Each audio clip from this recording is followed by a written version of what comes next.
திண்டுக்கல் மாவட்டம் நிலக்கோட்டை அருகே திடீரென அரசு பேருந்தில் உள்ள ஜாயிண்ட் ராடு உடைந்து விழுந்ததால் பயணிகள் அச்சமடைந்தனர்.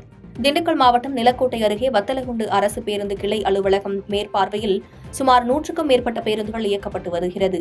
இந்நிலையில் வழக்கம் போல் வத்தலகுண்டு பணிமனையில் இருந்து நிலக்கோட்டை வழியாக கொடை ரோடுக்கு சென்ற அரசு நகர பேருந்தில் எதிர்பாராத விதமாக இணைப்பு கம்பி திடீரென முறிந்து கீழே விழுந்துள்ளது.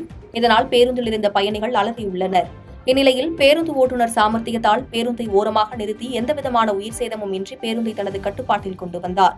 இதனால் நிலக்கோட்டை தாலுகா பகுதியில் இயக்கப்படும் அரசு பேருந்துகளை பழுது நீக்கி பொதுமக்கள் அச்சமின்றி பயணம் செய்ய பொதுமக்களும் சமூக ஆர்வலரும் கோரிக்கை வைத்துள்ளனர். பாதகம் செய்பவரை கண்டால் நாம் பயங்கொள்ளலாகாது பாப்பா, மோதி மிதித்து விடு பாப்பா, அவர் முகத்தில் உமிழ்ந்து விடு பாப்பா. அண்மை செய்திகளை உடனுக்குடன் தெரிந்து கொள்ள இணைந்திருங்கள் இயம்நாடு தொலைக்காட்சியுடன்.